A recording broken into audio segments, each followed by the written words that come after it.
Pessoal, a nossa reflexão vai durar aí 1 hora, para a gente não se estender muito, né? Então eu queria agradecer novamente os rostos amigos que eu vejo, os conhecidos. Isso nos aumenta a responsabilidade, né, pela fala de hoje, pelas reflexões que vamos trazer. Bom, o mês do Setembro Amarelo, então, é a campanha nacional de prevenção ao suicídio. Isso é um assunto muito recente, mas o suicídio é um tema muito antigo, né? Em diversas culturas, o suicídio tem vários significados. Por exemplo, na época de Jesus, os hebreus ou os judeus, eles viam como um ato de honra quando você cometia um erro e para se redimir desse erro você se suicidasse, né? Em diferentes culturas, né? Os cristãos já vêm de outra forma, né? Já vêm pelo lado das penas, do castigo, né? A doutrina dos espíritos, ela não cabe aqui falar em nome dela e ter a responsabilidade de falar por ela aqui, né? Porque nós só somos uma cabecinha que pensa, né? A doutrina espírita é uma fonte de pesquisa, de reflexão, então nós trazemos somente a nossa opinião, as nossas pesquisas, nós temos essa responsabilidade como grandes oradores que representam uma parte do movimento espírita, né, de poder falar em nome da doutrina, né? Nós trazemos só as nossas reflexões. Então, para a doutrina espírita, dentro da nossa concepção, está muito claro que o suicídio é um ato de contravenção e de rebeldia à lei da vida. A lei que nos manda viver encarnado é preciso. Suportar as dores da vida é necessário. Suportar as amarguras, de preferência com poucas queixas, segundo os espíritos superiores, é fundamental para o nosso progresso. Mas nós sabemos que alguns irmãos, no momento de desespero, ou sob efeito de uma substância psicoativa que turva o juízo, podem recorrer a essa saída para o sofrimento atual. Saída que, por sinal, é muito ingrata e burra, porque o suicida, ele vai se dar conta, num tempo que nós não sabemos, porque depende do caso, que ele continua vivo. Aliás, na maioria das vezes ele percebe que ele continua mais vivo do que nunca e que ele não conseguiu fugir do sofrimento. O sofrimento permanece com ele.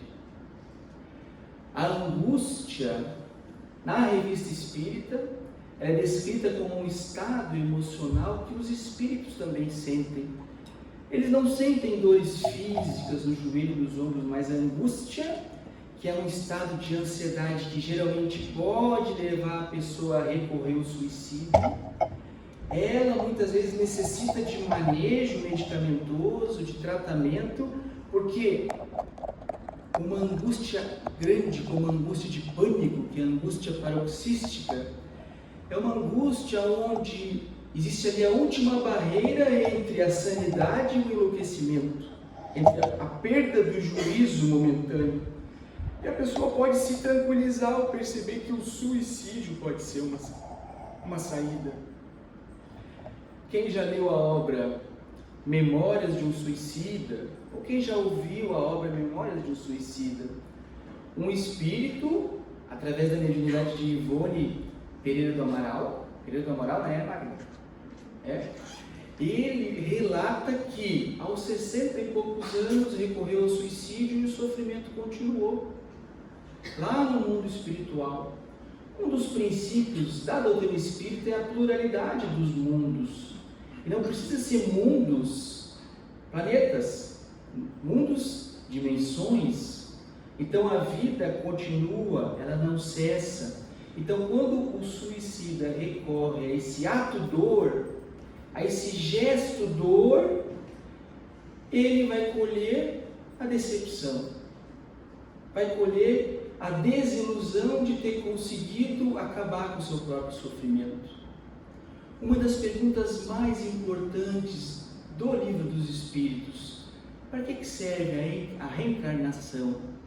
Para que nós possamos contribuir com Deus na obra, ajudando, trabalhando, progredindo, com caridade, e também para que nós suportemos a obra, suportemos as dores físicas, suportemos as dificuldades financeiras, que muitas vezes o suicida, ele não é alguém que ele tem um transtorno mental. Sabemos de cada 10 pessoas que se suicidam, pelo menos 9 receberiam um diagnóstico de psiquiatria, ou seja, estão sofrendo de um transtorno mental. Mas uma não. Uma realiza esse ato por desespero, por estar com a sua moral abalada, por estar com uma agressividade contra determinada pessoa, que o ato suicida é uma forma de agredir o outro. Então, a suicidologia, que é o campo psicológico de pesquisa que estuda isso, tem muitas explicações para cada caso. Mas nós sabemos uma coisa: a campanha desse ano, do Setembro Amarelo, que é a campanha nacional, ela diz o quê? Se precisar, peça ajuda. Muitas vezes, a pessoa admitir que tem pensamento suicida, dentro do referencial cultural dela, de como ela foi criada, é um sinônimo de fraqueza para ela. Ou é um sinônimo de perda da sanidade. Mas nós sabemos que numa pesquisa realizada na Unicamp, os espíritas foram os que mais declararam que tinham pensamentos suicidas. O espírita não tem geralmente tanto medo de dizer, ou tanto tabu ou preconceito de dizer que tem pensamento suicida, porque o espírita que estuda, que lê, ele sabe de uma coisa geralmente, que o pensamento suicida pode ser um pensamento fruto da ação espiritual e mental de um espírito, que são os suicídios que ocorrem nos quadros de obsessão, onde um ser desencarnado influencia o encarnado para que ele se suicide. Os espíritas, então, eles correm também outro risco de achar que quando eles pensam em suicídio é um obsessor e não é um quadro de depressão, ou um quadro de esquizofrenia, ou de bipolaridade, ou de uma ansiedade muito alta. E aí também nós espíritas podemos percorrer o lado do fanatismo, né? De querer explicar tudo pelo lado religioso e negligenciarmos os aspectos psicológicos, psiquiátricos, médicos, sociais, né? Aspectos sociais, locais com a moradia cara, sem saneamento básico, onde a população vive com salários paupérrimos. A questão social, a falta de comida na barriga, no estômago, é um fator de risco para o suicídio. Perda de emprego, separação, divórcio, suicídio na família, quadros de transtorno de humor, como depressão e bipolaridade, são fatores de risco para suicídio. E um fator de risco é aquele elemento, aquele ingrediente que, comparado com a população em geral, ele aumenta a chance de nós fazermos parte daquela estatística. Mas não significa que nós vamos nos suicidar porque temos um parente que se matou, né? Ou temos depressão.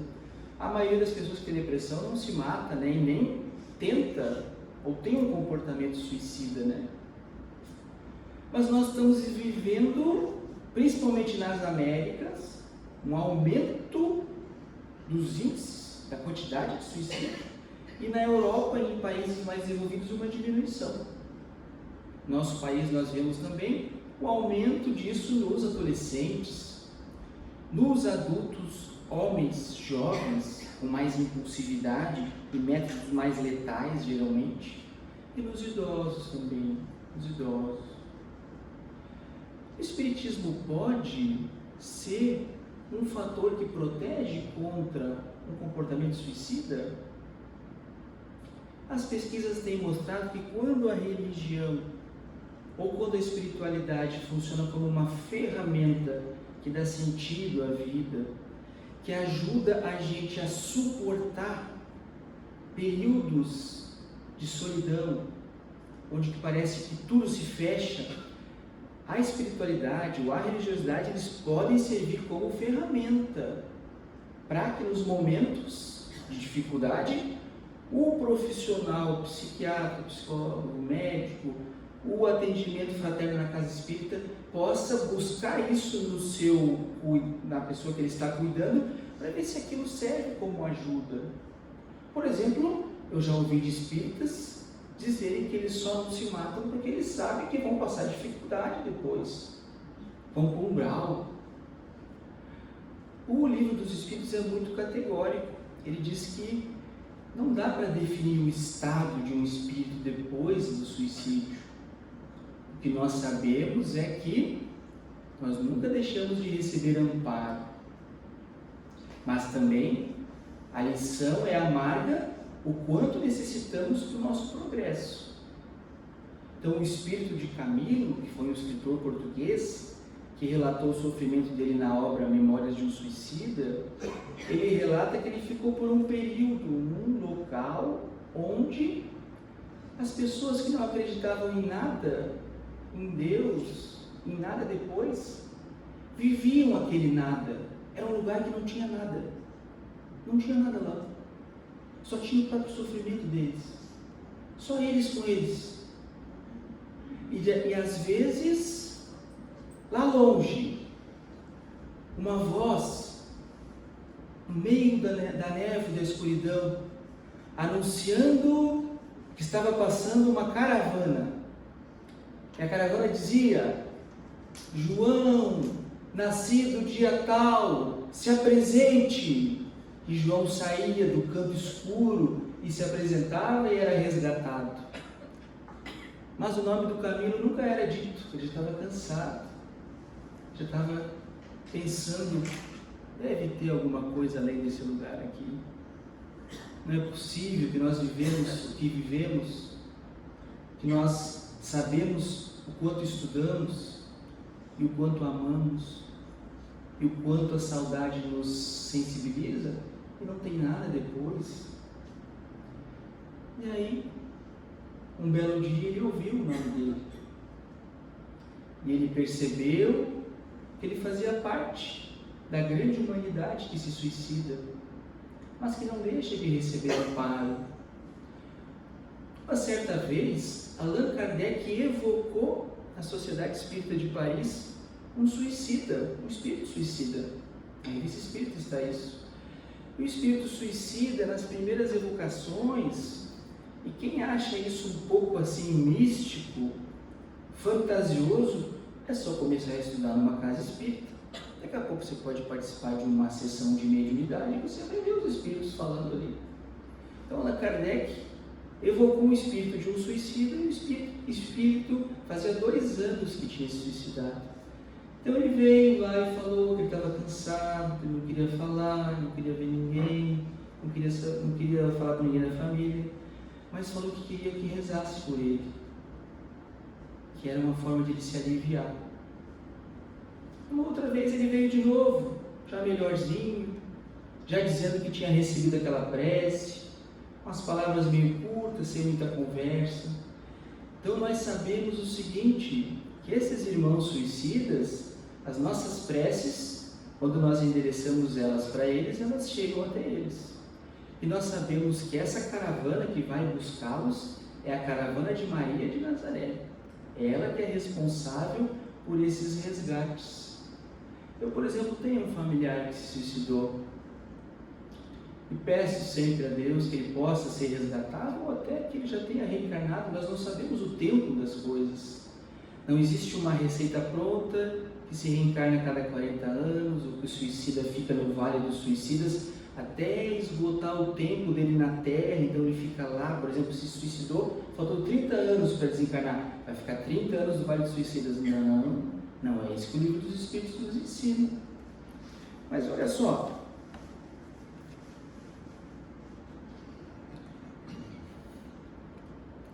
desgosto da vida, suicídio. Pergunta 944 que Allan Kardec fez aos espíritos superiores. Tem o homem o direito de dispor da sua vida, ou seja, de tirar sua vida? Não, só Deus assiste esse direito. O suicídio voluntário importa numa transgressão desta lei. Não é sempre voluntário o suicídio? Os espíritos dizem que não, que muitos espíritos se matam sem saber que estão se matando, e que o suicídio mais grave que existe é aquele onde a pessoa tem plena consciência do ato que está fazendo, e quando indiretamente ela vai se matando aos poucos, com as paixões e os hábitos que nos prejudicam. Trabalhar muito, comer muito, não fazer exercício, beber muito. É uma forma de suicídio indireto. E sabe como nós vamos pagar essa conta? Na medida do quanto a nossa consciência despertou para isso. Porque Deus é um Pai muito bom. Ele cobra dos seus filhos o quanto que o filho pode entender do que ele está querendo. É um pedagogo excepcional, mas quanto mais nós vamos nos inteirando dos nossos compromissos com as leis, que são as mesmas leis que garantem a nossa felicidade, os nossos amores, as nossas esperanças e consolações, nós também temos uma parte de responsabilidade em outra parte das leis. Porque a vida não é um parquinho de diversões. Nós viemos para cá para amadurecer, para ser forjado, como dizem nas Forças Armadas, né? Então, aquela propaganda que nos fazem, e principalmente para os adolescentes, de que a vida não tem sofrimento e de que a vida tem que ser vivida com muitos sorrisos, é um engodo. A nossa vida é uma dificuldade atrás da outra. É um leão que nós matamos atrás do outro. E quando nós vemos uma juventude onde eles não estão acostumados a esperar o tempo das coisas, a se frustrar com a falta de capacidade deles, a falta de talento deles, a falta de beleza deles. Eu falo isso para nós todos, né? Eles se desesperam. E como a solução não vem na velocidade do aplicativo, eles buscam uma solução às vezes mais fácil. Mas talvez sejam espíritos que vêm com uma aparelhagem neurobiológica já viciada na compulsão pelo suicídio, no ato. Mas também existem pais que não toleram 10 segundos de sofrimento para os seus próprios filhos, 10 segundos de desespero para os próprios filhos. E aí esses filhos não aprendem que o sofrimento vem, a ansiedade sofre, o desespero bate, mas depois ele passa. É um circuito neurobiológico. E aí nós criamos uma juventude onde eles não aprenderam que o sofrimento tem início, meio e fim. Eles precisam de consultas, de medicamentos, de muito apoio, porque tiveram às vezes pais que não conseguiram vê-los sofrer, se desesperar. Às vezes pais muito cansados, que trabalham muito, que têm pouco tempo com eles, que já estão no limite, que já estão transbordando, ou que não querem deixar de usufruir de um momento bom, com briga e com discussão e com limites. Um certo pensador da psicanálise disse que os limites são colocados pela convivência, pela presença. É como se o limite fosse um limite físico. Por exemplo,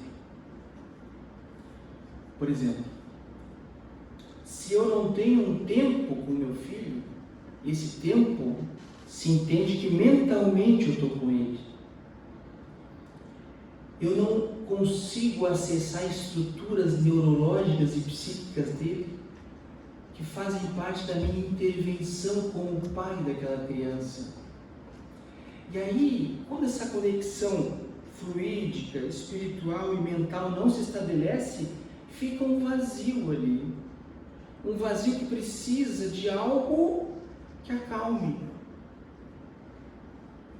Então, nós estamos sendo convidados a fazermos prestações menores, roupas mais simples, carros mais simples, e não trabalhar tanto ou não ganhar tanto para poder ficar com os nossos filhos, conviver mais com eles, no parquinho, nas ruas da cidade.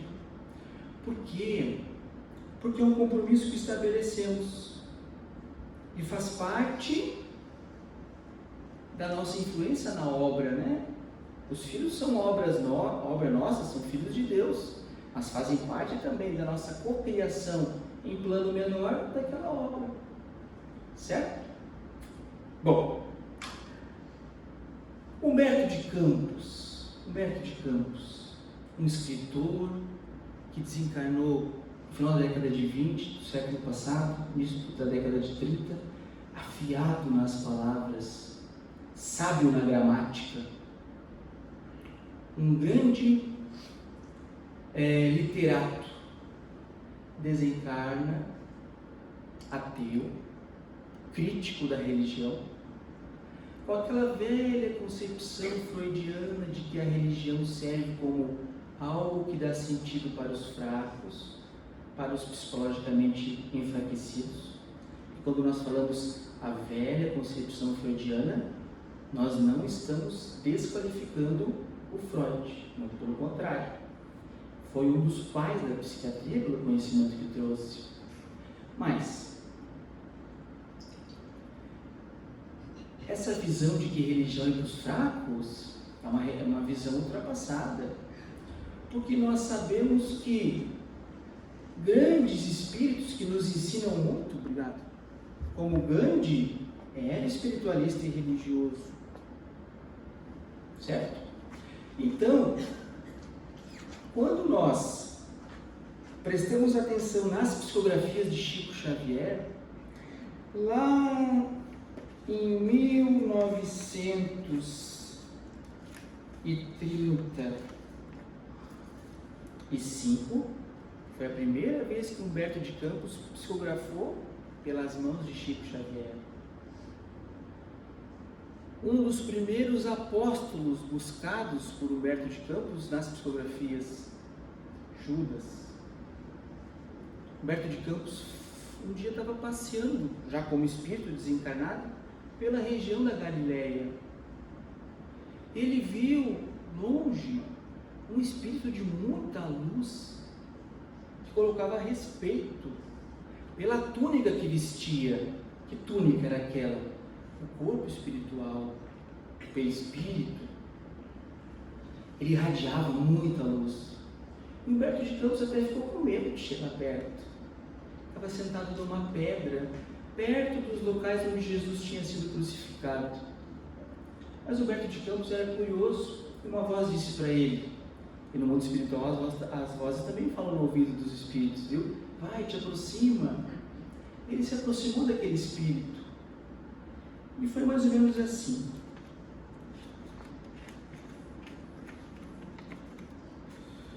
Eles estavam juntos e Humberto de Campos perguntou: foste tu o responsável pela crucificação de Jesus? E Judas disse: sim, fui eu que, a troco de algumas moedas, entreguei o local que Jesus estava, mas Jesus sabe que o que eu queria era criar uma revolução para que Jesus depois assumisse o controle. Primeiro nós ia fazer uma parceria com os romanos, tirar os fariseus de lado, mas deu tudo errado. E aí Humberto de Campos disse: foi por isso que você cometeu o que você cometeu? Ele falou: sim, eu me suicidei. E depois daquele suicídio de Judas, Judas descreve na história que ele reencarnou inúmeras vezes para que aquele afronte dele perdoasse ele pelo que ele tinha feito.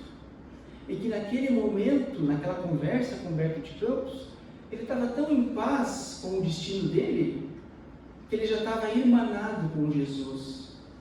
E as idas e vindas na terra já tinham ficado para trás. E que uma das últimas reencarnações de Judas na terra foi na França, aonde ele foi entregue por amigos, assim como Judas fez com Jesus, e foi queimado numa fogueira. Por que eu estou dizendo isso para vocês?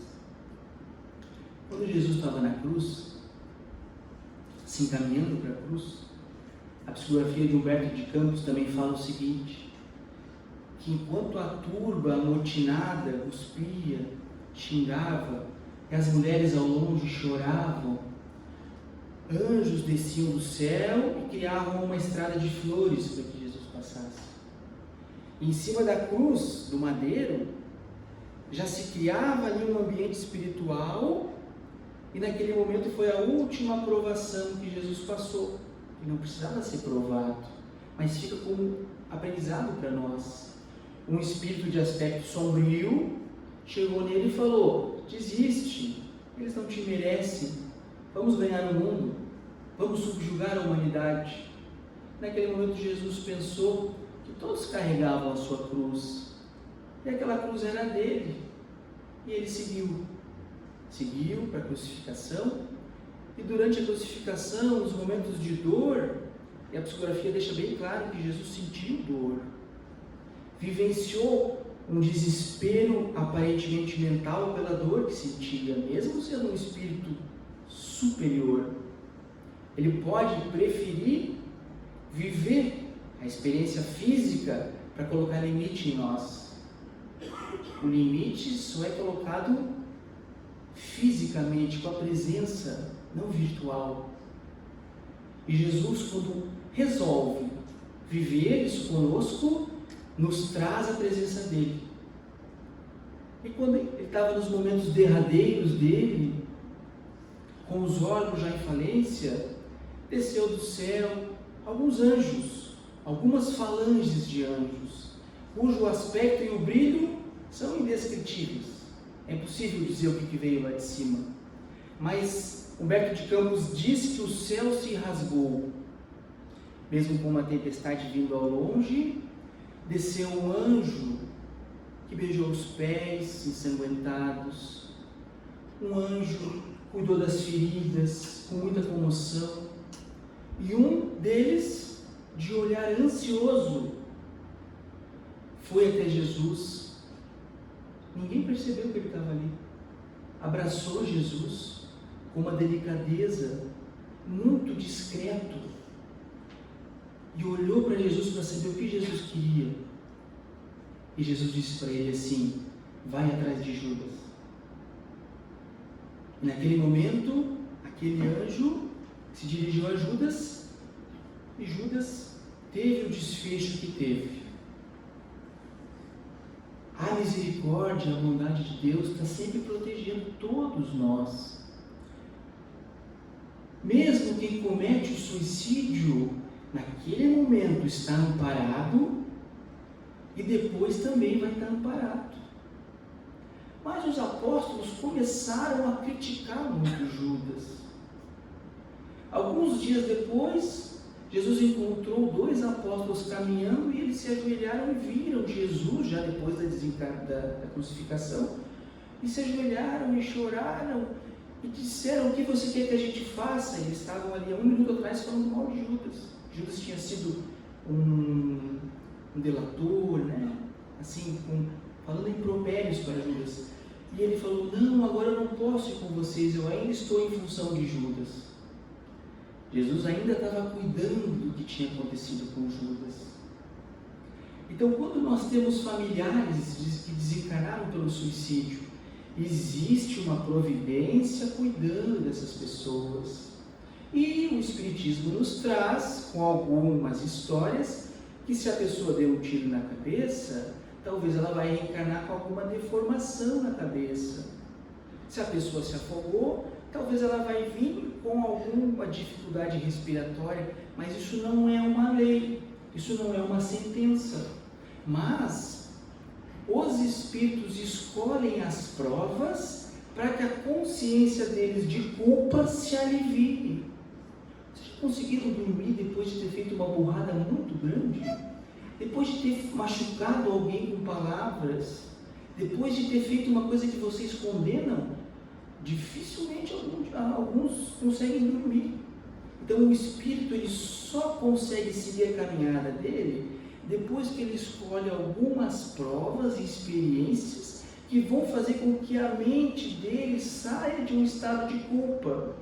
E Judas fez isso com muitas encarnações, inclusive lá na época dos cristãos primitivos, nas arenas, nos shows e nos espetáculos. Então, esse tema do suicídio, dentro dessa perspectiva da prevenção, dentro da pauta da doutrina espírita, nos diz o seguinte: os nossos irmãos suicidas, eles não estão sendo castigados, eles estão sendo educados. Se eles no momento estão sofrendo no mundo espiritual, isso vai gerar um progresso muito grande, porque vai gerar neles, na vida encarnada, uma saúde mental no sentido de talvez eles desenvolverem ferramentas que protejam eles do suicídio, na espiritualidade, na atividade física, na alimentação saudável. Os alimentos industrializados está cada vez sendo mais estudado que eles têm um componente deletério na nossa saúde mental, começando pelo intestino. E dizem que Jesus, por muito tempo, conviveu com um grupo de pessoas chamado Fraternidade dos Essênios. Eles se alimentavam de leite, mel, não comiam muita carne, comiam frutas. Nada faltava naquela comunidade, porque era baseado na troca. E dizem também em alguns livros que Jesus disse um dia para Judas assim: Judas, espero que um dia tu não sucumbas ao peso de algumas moedas. Quantos de nós damos passos maior que a perna para depois nós nos afundarmos em remédios, em falta de sono, em ansiedade, porque nós não percorremos o caminho da tranquilidade, da simplicidade, da segurança, e esquecemos que os tesouros daqui enferrujarão, a traça come, e os tesouros do céu permanecerão. Quais são os tesouros do céu?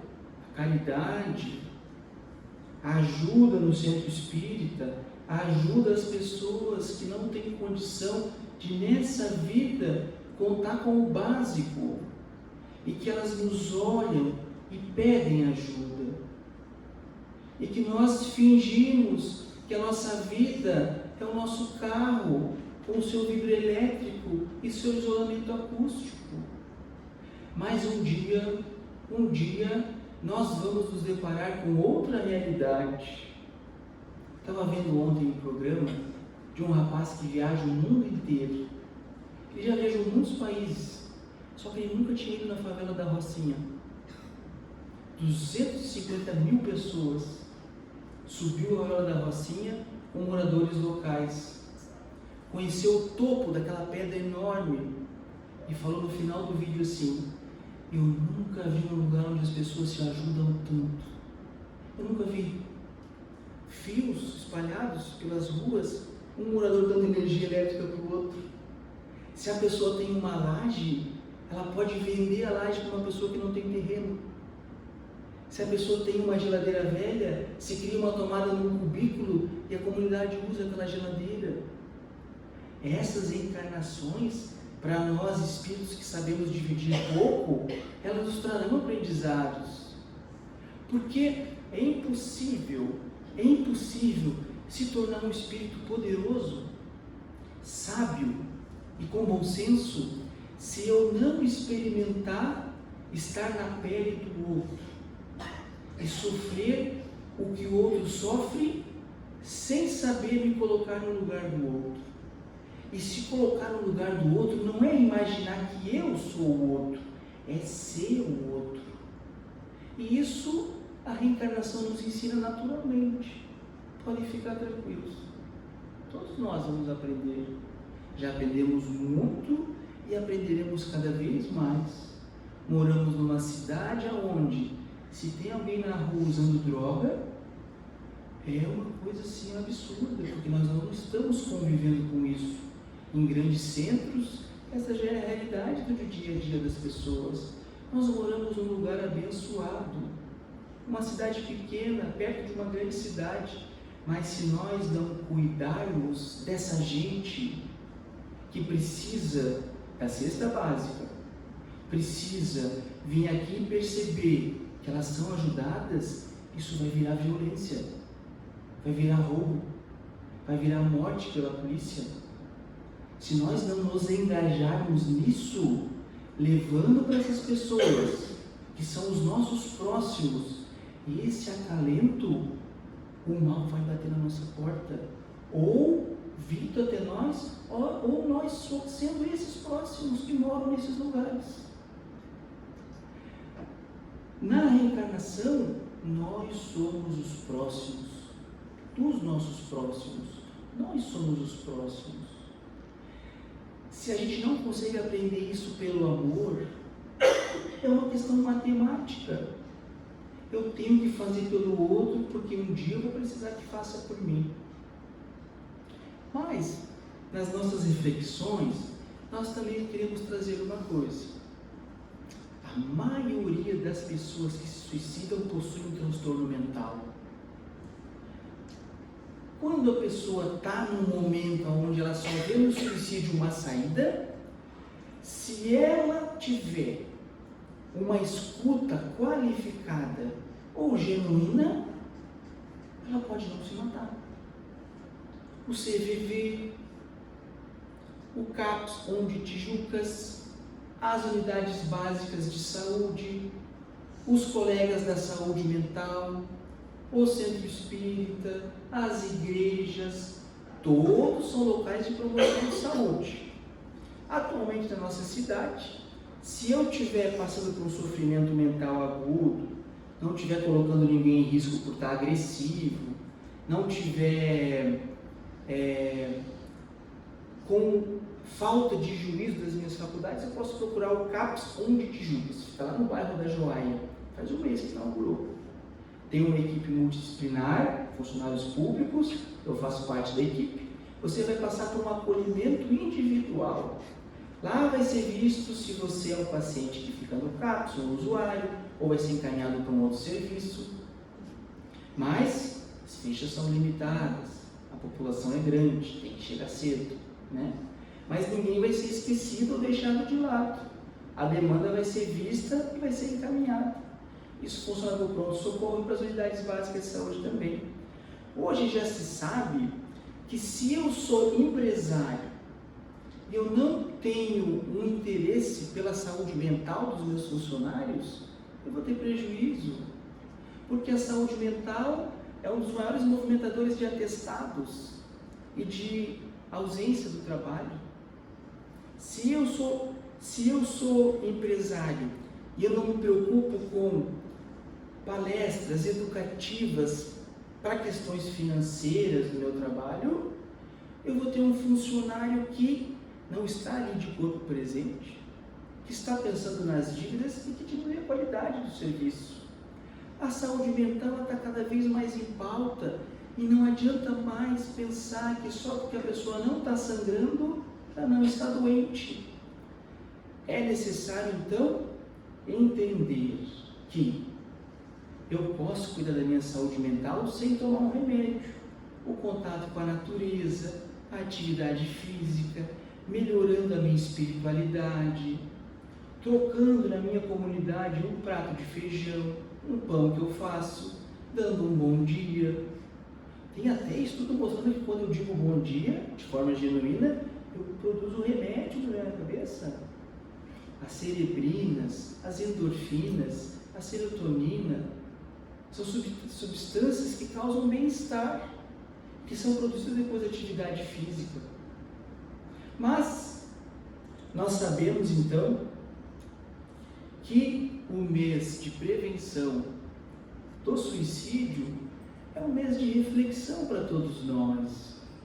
Por que os brasileiros são tão ansiosos e estão aumentando os índices de suicídio?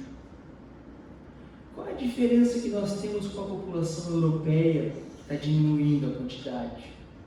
Por que o Rio Grande do Sul, o Uruguai, Santa Catarina, uma das Guianas, são os locais onde mais tem prevalência de suicídio? Por que será? A nossa cidade aqui está cheia de gaúchos.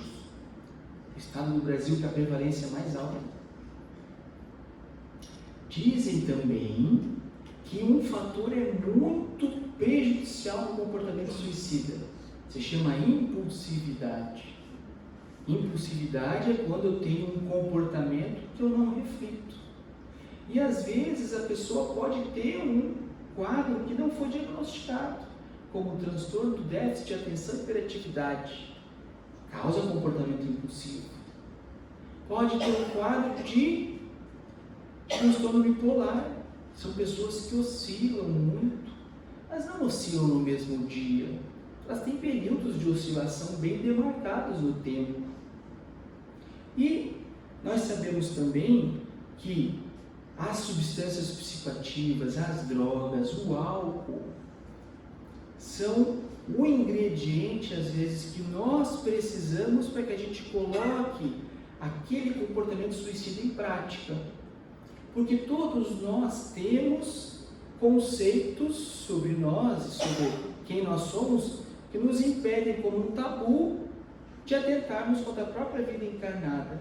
E o álcool, por exemplo, ele prejudica esse local onde nós ajuizamos o que nós queremos, quem nós somos, para onde vamos. Vamos ver uma coisa? Será que todos aqui conhecem alguém que já se suicidou? Um dos maiores pesquisadores do Brasil é Neuri Botega, suicidólogo, estuda suicídio. Ele diz que quando uma pessoa conhecida se suicida, é como se uma pedra caísse na água e gerasse uma onda, e pelo menos 6 pessoas são impactadas por essa onda. E às vezes vão precisar de atenção em saúde mental, porque os pensamentos começam a ficar diferentes, começa a ter uns pensamentos estranhos, começa a vir umas coisas ruins na cabeça. E quando a gente pergunta para essas pessoas, você está pensando em suicídio? Você está pensando em tirar a tua vida? A gente não vai incentivar elas a fazer isso, tá? A gente não vai dar ideia para elas. A gente pode perguntar para as pessoas que nos permitem, né? Que nos dão abertura, né? Outro mito que se tinha, que cachorro que late não morde. Quem fala em suicídio se suicida. Quem faz cortes superficiais se suicida também. Quem faz tentativas ou tem um comportamento com ingesta medicamentosa se mata também. E muitas vezes a família vai se cansando porque está desgastada, e aquela pessoa precisava somente ainda da fragilidade dos vínculos familiares para que ela chegasse mesmo ao ponto onde ela precisa dessa decisão para dar uma solução para ela.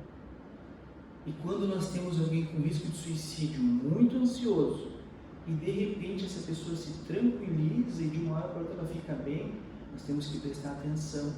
Pode ser que ela começou a visualizar uma saída e uma solução para a vida dela. Ela pode começar a se desprender dos bens, fazer uma carta, deixar mensagens subliminares na internet. E nós pensamos às vezes que não é nada, que não vai acontecer nada, mas acontece. E muitos de nós nos sentimos culpados, né, com isso. Uma vez um professor me disse que, não vou usar a palavra aqui, mas que eu ia ter que saber lidar com isso bastante. E por muitas vezes na carreira da gente até pensou em desistir, porque é muito difícil lidar com a sensação de impotência diante de alguém que suicida e de culpa, porque a gente sempre pensa às vezes que poderia ter feito mais, poderia ter feito melhor. E isso às vezes é o que faz as famílias nunca mais tocarem no assunto, nunca mais se fala nisso. É um assunto proibido, é um assunto que no domingo não dá tempo de aparecer, vai todo mundo embora, todo mundo enche a cara, ninguém fala.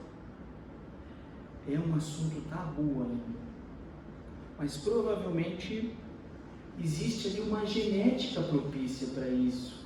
A pessoa já vem com uma tendência a poder ter um comportamento suicida.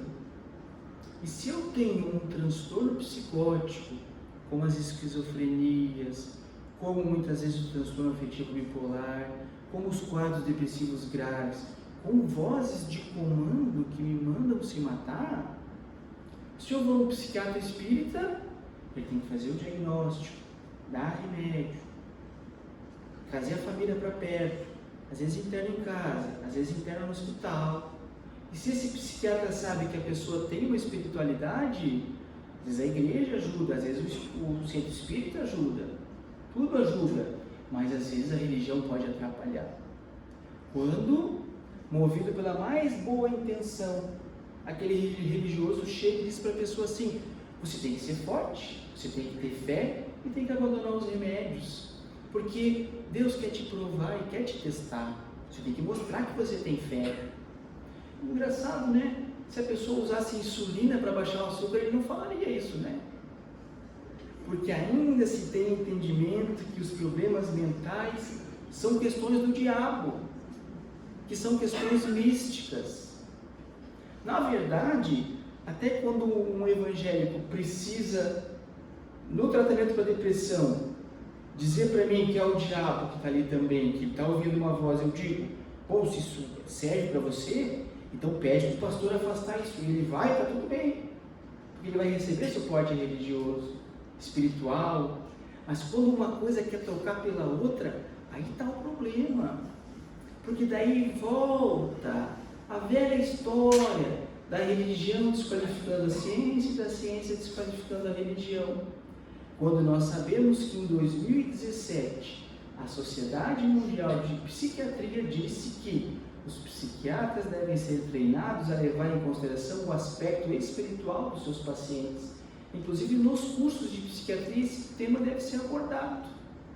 E vocês acreditam que esse simpósio aqui chegou dentro de um curso de psiquiatria e causou um alvoroço assim, como se fosse um assunto religioso?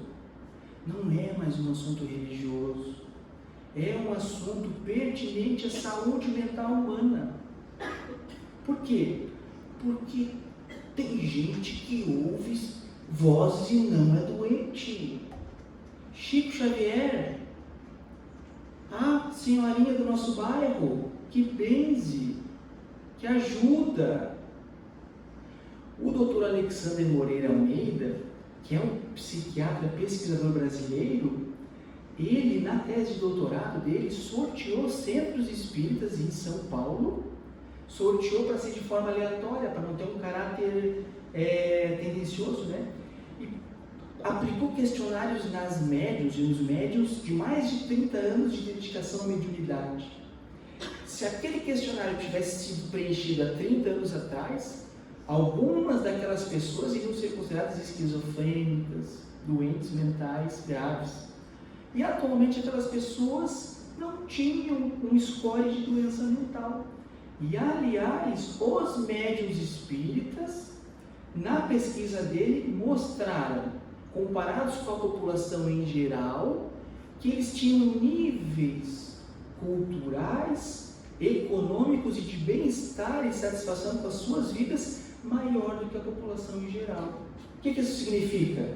Que quando eu me envolvo com a minha religião e ela dá sentido para a minha vida, mas ela não entra pelo caminho do fanatismo, eu posso ter mais saúde. Isso que dizia aquele psiquiatra Carl Gustav Jung, né? Por isso que ele entrou em conflito com Freud. Né? Bom, gente, para encerrar então, para a gente não se alongar muito,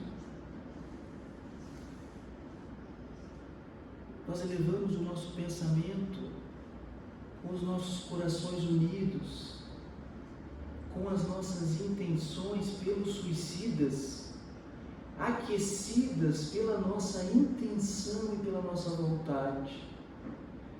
Que esses irmãos, aonde quer que eles estejam, no calabouço, no frio, em algum lugar, que eles recebam as nossas intenções, que eles se curvem à realidade de que existe algo mais, e que o vazio que se pensava existir, e que o sono profundo foi uma enganação cultural, incentivada por uma ciência materialista, mas que está desmoronando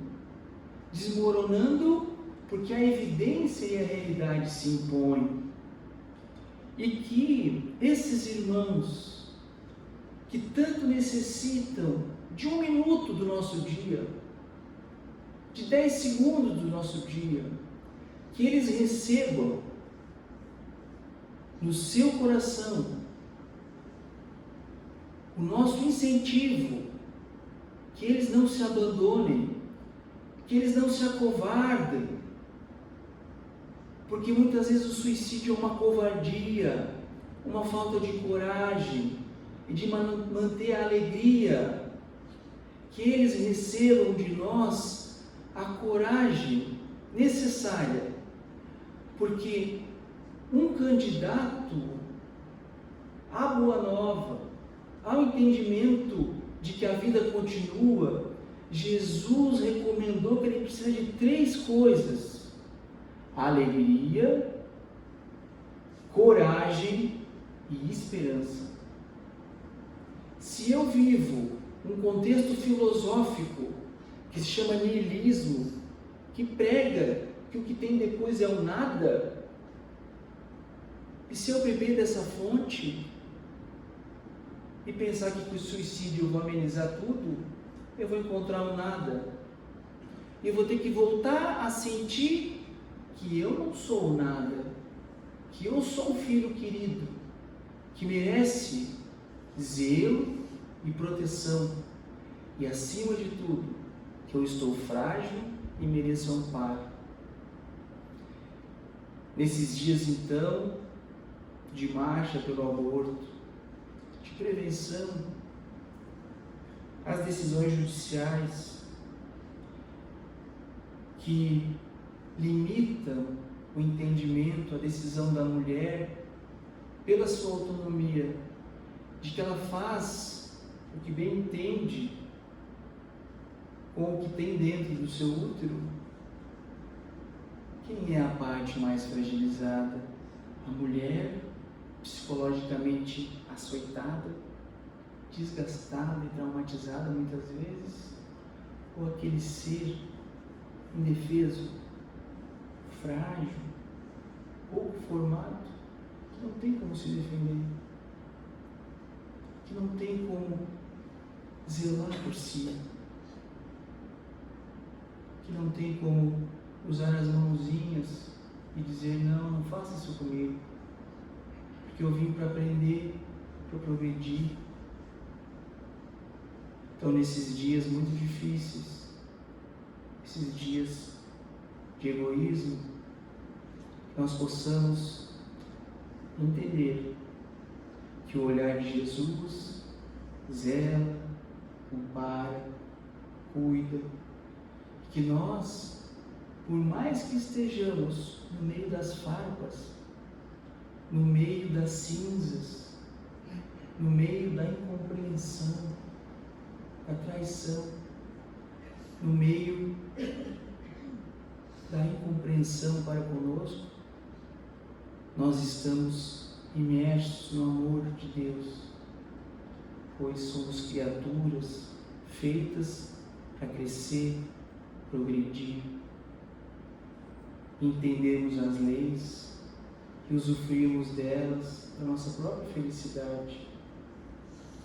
Meus amigos, obrigado pela atenção de vocês, obrigado por uma sexta-feira vocês trazerem os alimentos, estarem aqui. Obrigado pelas preces pelos suicidas. Obrigado pela casa, né? Num dia atípico, assim, permitir que nós, com a nossa ignorância, aqui, tomando atenção junto com vocês. Muito obrigado pela presença e no ano que vem, no mês de setembro, novamente a campanha mais intensa de prevenção ao suicídio. Mas todos os meses e todos os dias, esse tema e esse assunto pode passar na nossa frente.